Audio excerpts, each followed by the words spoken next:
no matter what you think when it comes to Google, how many views that you think your Google Maps listing gets, multiplied by 5,000.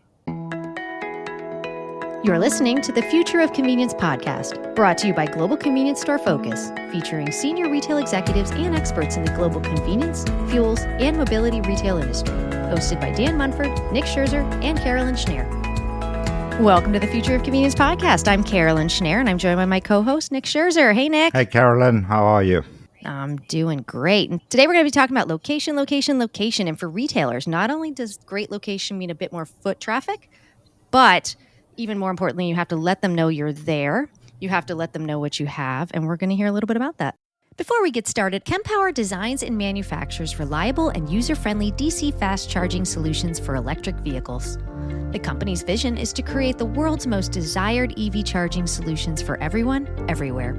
Kempower's product development and production are based in Finland and the US, and most of the materials and components are sourced locally. The company focuses on all areas of e-mobility, from electric cars, trucks, and buses to machines and marine.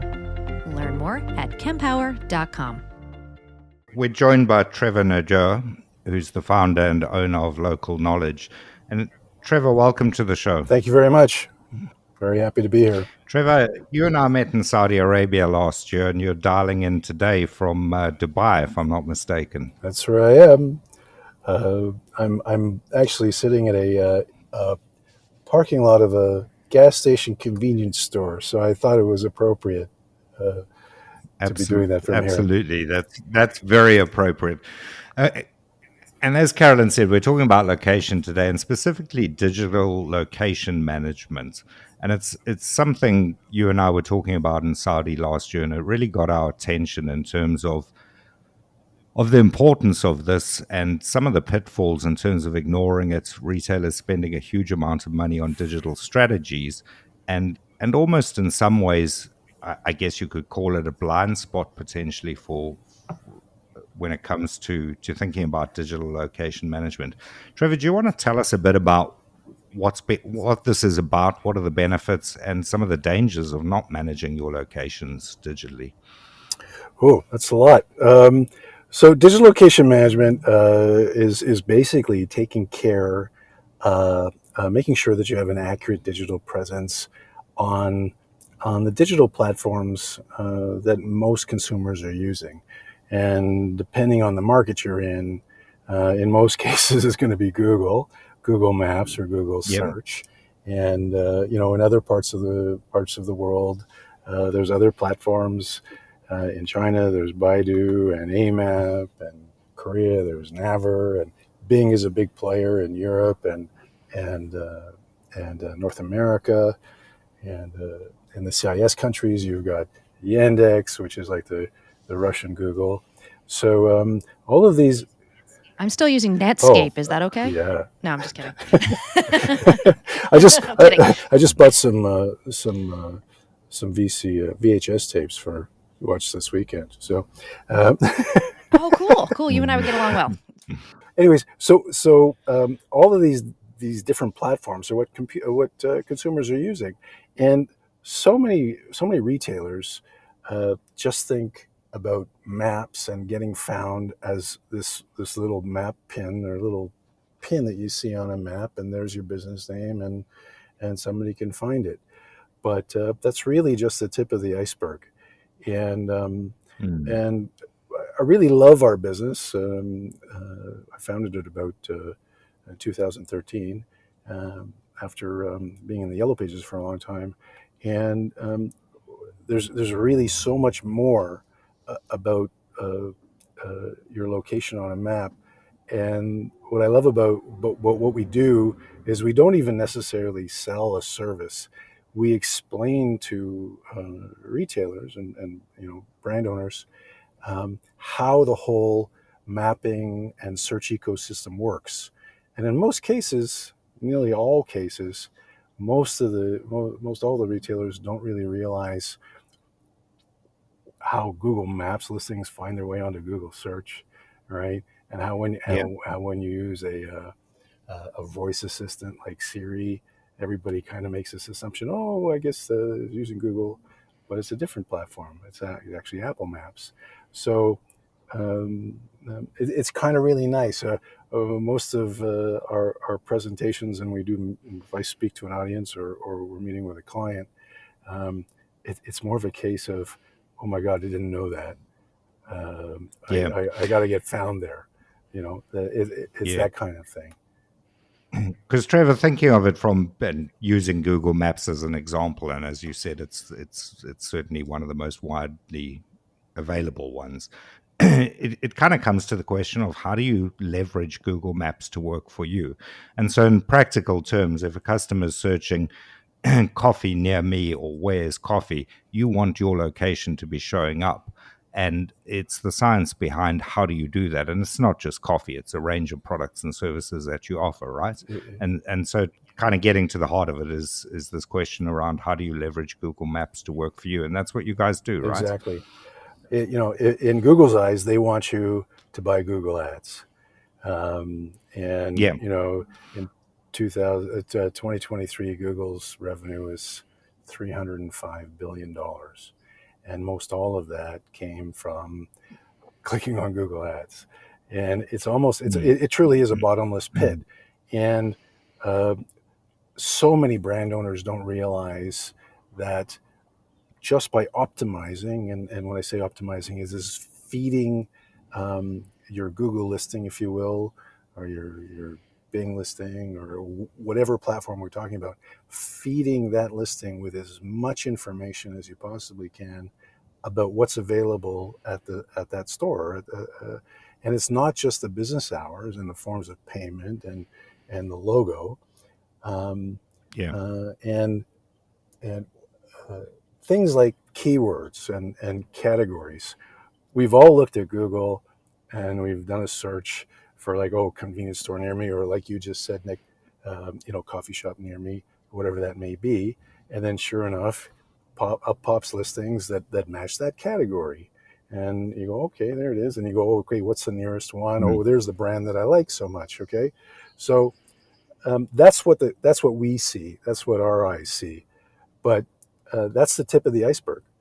Um, what we're able to do with a convenience store, a coffee shop, a fuel retailer, is feed a lot more information than what the naked eye sees to the Google Index, and Mm. you know, it can be categories. So, for example, Google has a category taxonomy.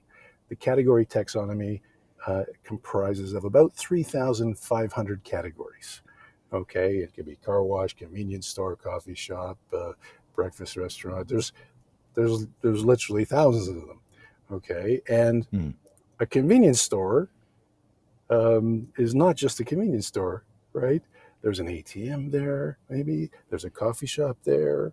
There's so many corresponding Google categories that associate to that particular retail location, and those Google categories are things that people search for.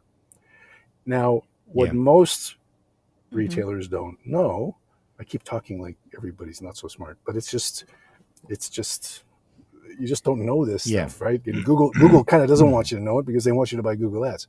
But you're allowed to have 10 categories associated to each one of your Google Maps listings. So So you should use all of them. provided they're relevant. Carolyn, you're 100% right. Yeah. If they're relevant, bang on. Your locations start coming up on Google Maps. But even more importantly, um, they start coming up on Google search. And I don't know, people just use Google instinctively and don't really think about what they're looking at. But on a desktop, a laptop, a tablet, or a mobile screen, if you're on Google search, not on Google Maps, and you look for a business and say, like Nick just said, oh, coffee shop near me, what you're going to see on the screen is maybe Google ads at the top. Okay. And then you see 3 listings. Okay. You'll see 3 businesses and a little map beside it. And nobody really thinks about that. But those are Google Maps listings coming in on page one of Google search, organic. They're not paid. Everybody kind of sometimes says, oh, those are paid listings, right? No, they're organic, and they're based on whatever the search query is. And that's called the Google 3-pack, or sometimes known as the local pack. And you don't need a URL for your listings to come in. You just need to be able to be feeding Google information about your location, and then when there's a hit, so Google indexes that map information, the Google Maps data that you're submitted, and then when there's a hit, your location comes up organically, free, in the Google 3-pack on page one Google. So it's basically SEO for You're navigation, I guess. Is that kind of spot the on, right word? Almost. Okay. Almost. And Almost. this comes up in every meeting that we have. They go, oh, this is like SEO. And I go, yeah, you're right. Except it's... You can tell who the writer in the room is. So many people have heard of SEO. All the digital marketing people that we meet and talk to, they all say, oh, yeah, SEO. SEO is search engine optimization.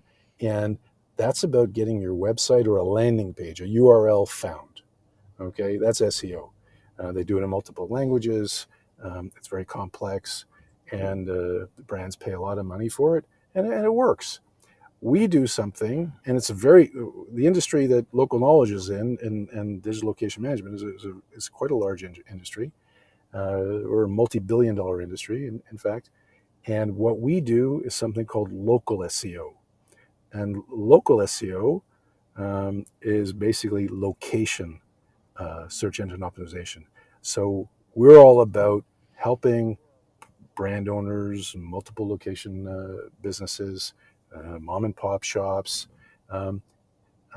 get their location found and help drive footfall, traffic, physical visits to those.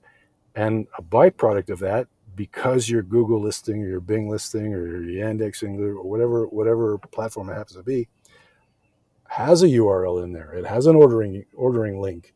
It has all these different components, and that also, in fact, helps drive traffic to your website or your online ordering page or that sort of thing. So, and Trevor, that's what I found so interesting in talking with you about this, is just by managing this properly, and you can actually drive more traffic to your sites. And there's a number of other elements you spoke about, which were kind of the ability to use this to drive app downloads. And it's an ecosystem that you've mentioned already, people aren't necessarily aware of, or maybe just aren't paying enough attention to. And by managing this properly, it actually can have a huge effect across your entire estate in terms of driving traffic to your stores, and awareness of your sites. Because I think you said to me one of the biggest call to actions was, once you've done that search, is actually click to navigate. And that's a really key thing, that the pin location of your site is in the right place for somebody navigating to where they're at. You're spot on, and there's so many components to that. There's a dark side to that, but yes, Google is actually very generous in terms of providing data. So once we claim the ownership and start managing the locations for our clients, it could be 10 locations, it could be 1,000 or 10,000 locations. What we do is we start pulling in all this data, and really interesting data is data called customer actions. So Google makes something available called the Google Performance Metrics API, and that's for the Google Maps listings. And there's customer actions where it's click to call, click to web, and click to navigate.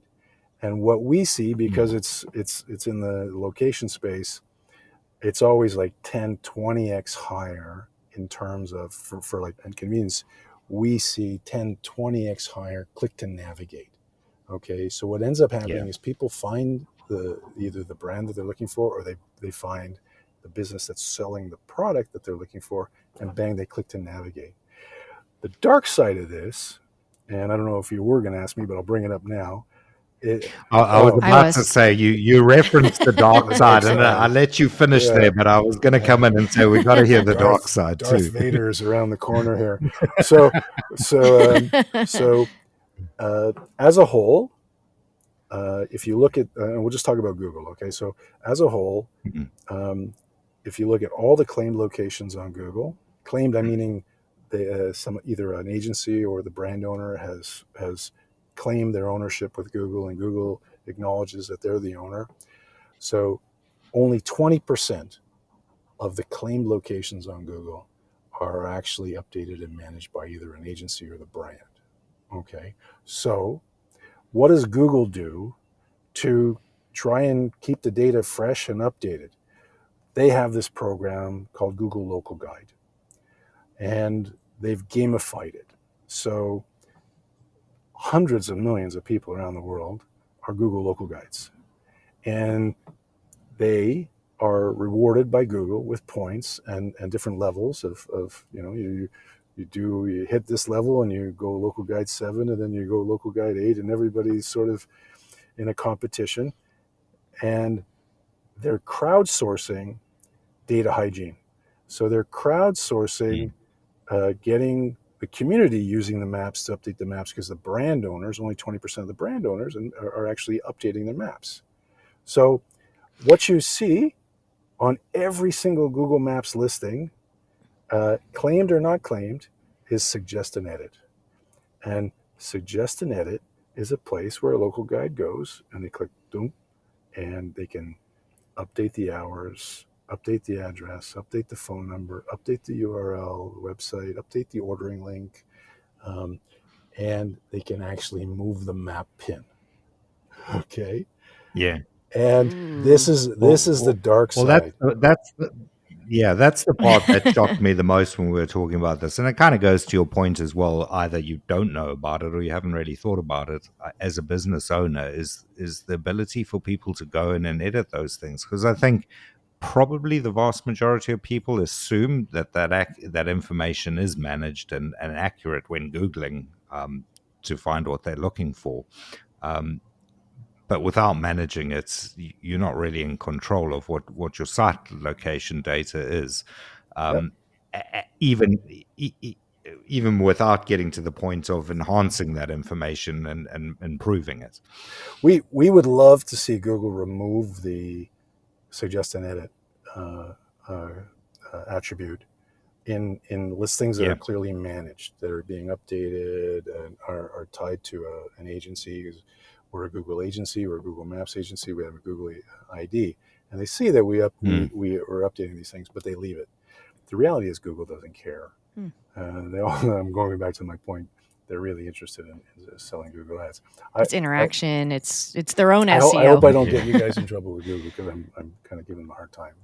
But um, so this, and sometimes it's very innocent.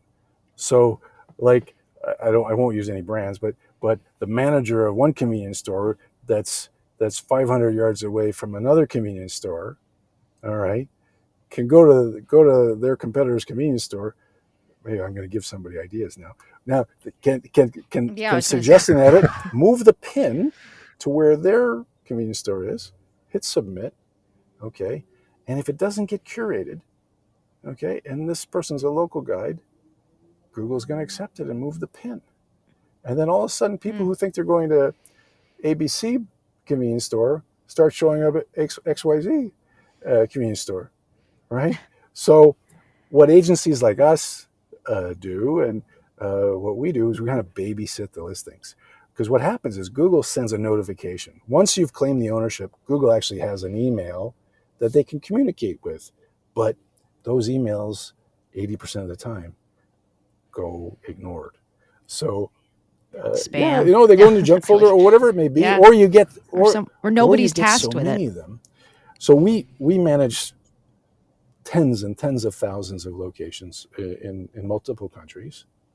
And we get hundreds and hundreds and hundreds of these things every single day. Okay. But my colleagues, we have a one-on-one relationship with all our clients. And when they open a new location, if they move a new location, if they update the hours or whatever it may be, we know. So what we do is we see all the Move it notifications back. that come in, and we just reject them all. We don't even bother our customers. The odd time, Mm. maybe a name will come in, and that's the owner of this. It happened with us with a bank. We manage a large bank here in the Middle East, and we've been managing it for 5 years now. And uh, uh, an ownership request came for the head office, and it was the owner of the bank's name as a Gmail account. And we said, I guess we better check before we reject this. And sure enough, it was just Right. a Yeah. phony thing. Somebody's just trying to take ownership of this. So Mm. yeah, you really have to pay attention. And no matter what you think when it comes to Google, how much like have you ever how many views that you think your Google Maps listing gets multiplied by 5,000. Okay, like Wow. it's mind boggling. Um, you know how much Google listings and impressions your locations get on Google and Google search. And all I see are these. Mm. I'm running off of the mouth here, but we see all these marketing people so focused on Facebook and Instagram and TikTok and and trying to win a marketing award for a new app or whatever that may be. And they treat Google Maps like, oh yeah, our maps our pins are on there, no problem. They're like the I don't know if in the U.S. you have the redheaded stepchild thing, but in Canada we always talk Yeah. about the Yeah. redheaded stepchild. Google Maps is the redheaded stepchild. And we all see Yeah. it in the industry. We see it where they go, oh yeah, we're on Google, no problem. We don't need you. So okay, sorry, go ahead. Well, no, that's well, I somehow managed to get crowned with the local guide because I like to do Yep, reviews for things, for places that I've been to because I kind of feel it's like my way of giving back. Like I use Google Maps all the time. You're in a new place, like I want to go somewhere to eat. What are the top 3? You type it in. So I figure, if I'm using those reviews, I should give back and give my own reviews. And if it's great, they get a great review. If it's not, so anyway, I get a local guide. I had no idea I had the power of changing everything about that business, but I will not do that because that is just not nice. But I agree with you that you don't want that. But this, by the same, the photos too. I would imagine, like for instance, I'll type convenience store, especially when we're planning some of our trips here in the United States for our market focus tours. I've gone to some places and I've typed convenience stores, and I would hope that anything, the ones that I'm looking for, that always amazes me. It blows me away. Even when I'm in my local area here, I could be standing in front of one. I will type convenience store. It does not pop up. I'm like, guys, you got to really get on this. That could be your number one search word if that's what you want to be found as. Type pizza, same thing. But I look at the photos too. And sometimes some people put some photos up that aren't too flattering in some of these great, great stores. And they take a picture of like dirt on the parking lot or something like that. Do you have the ability to go in and remove those if you don't want those on your listing for good that question. store? It's one of the most common questions we get from our clients because they do see some of the photos that get uploaded. In most cases, if it's not offensive or illegal, Google will not do anything about it. So we do flag content, imagery, and reviews. It's extremely, extremely, extremely difficult to get bad reviews and bad imagery removed. Now, there's two Mm. types of imagery that is available on a Google Maps listing. We'll just keep talking about Google, I guess. So there's by owner imagery, and by owner imagery is imagery that the brand owner or the agency can manage, and they have 100% control over this imagery and these photos and the logo and all of that. They can upload, take them down, do whatever you want. And this is really important imagery uh, uh, for a business because it helps drive footfall. There's amazing statistics, and I like them because the statistics come from Google. Is that if you have up to date professional imagery, uh, by owner imagery, you can see up to 40% increase in click to navigate. So as a brand owner, you have the ability to control that. By uploading lots of imagery, you can push some of the imagery that's been uploaded by the reviewers, which is the other side of the coin, where maybe it is inappropriate or picture of a rapper on the floor or something like that, something that just doesn't look really well. Either way, you got to pay attention to imagery, and you can, whatever you can control it. And now Google is using AI. There's that AI word everybody's using. Is using AI to inspect imagery. So it doesn't even need to be tagged. So Google can identify how recent this photo is, what's in the photo, okay, the quality of the photo, and we encourage a lot of our clients. So like we work with QSRs as well, and they've got all this professional food photography, and a lot of convenience stores will have food restaurants and fast food in their stores, and they've got all this food photography they share with their aggregators, the delivery aggregators. They share it on their website, they put it on Facebook and Instagram and all that, and they forget to put it on Google, where it can drive so much. And so we counsel our clients to ensure that they give it to us, that we can actually share it there. And you may find this interesting, a smiling team member. So if you take pictures of your staff, which is a Google category for imagery, you share team member photos. If they're smiling, you'll rank better than if they're not smiling. Subtle, and this is an AI thing. They can identify whether or not these people in the pictures are smiling. So, you know what?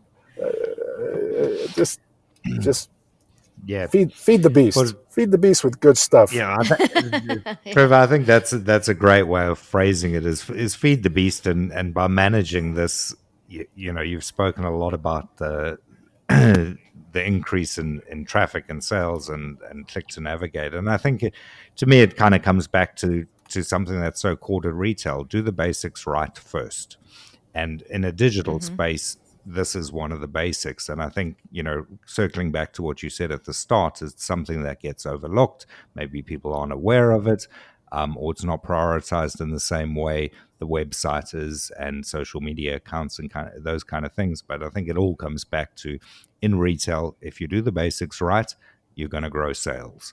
And I think that kind of as a core sentiment is what really struck me about this when talking to you about it for the first time.